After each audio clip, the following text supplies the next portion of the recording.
Those were scary words to hear when the doctor looks at you and says, "You're in heart failure." And I immediately said, "Well, what does that mean?"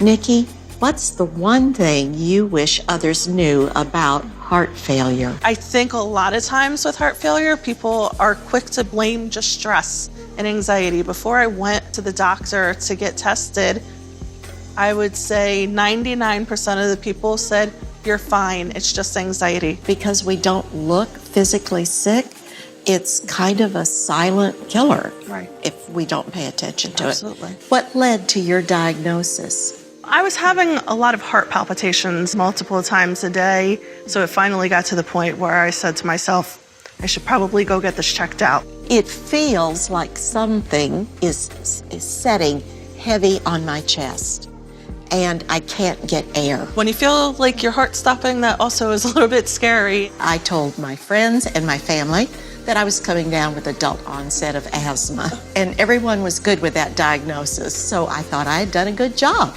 Same here. How did you react to your diagnosis? Total surprise. Could not believe it, because I had never smoked one day in my life, and I was very active being a teacher. I can totally relate to that because I led a very active lifestyle. I was a referee for a roller derby league for about 8 seasons. So when I was diagnosed with heart failure, I just stared at the doctor in disbelief. So tell me what it was like having to tell your children about this diagnosis. Yes, that was hard. So Mom, what are we going to do? It was kind of like that. What was it like, Nikki, to share this news with your own parents? I delayed telling them my dad having a heart issue, and I actually got diagnosed just a few months before he passed away, so... Oh, I'm so sorry. That's hard. I tried to almost protect him from that because I didn't want him to panic and then worry, oh my goodness, did I pass on, genetically to her? Did you know what chronic heart failure was before your diagnosis? No, I did not. I had no idea and really wasn't even concerned about it. What are the biggest lifestyle changes you've had to make? I needed to own my heart failure, changing my ways of cooking, diet, exercise. I love to dance, and I dance to all kinds of music. And coming from Texas, we dance fast, we dance slow, and we do the two-step.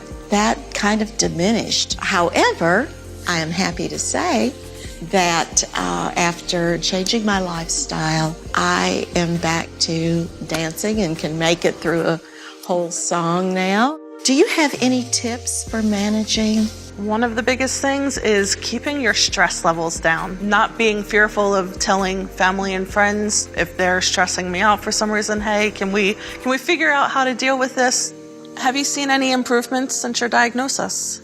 Yes, I have. Making those changes in my lifestyle helped me to realize that my life was not over. What's the single most important piece of advice your doctor has given you? Live your life as you've been living it with the changes that we know will help your condition improve. He looks at it as this isn't a death sentence. From a mental standpoint, that was really huge. What's the single most important piece of advice your doctor gave you? Keep moving.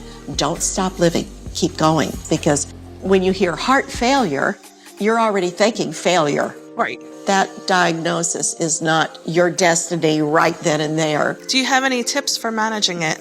Talking with others who have the same diagnosis, that is helpful. But in the beginning, it was a bit lonely.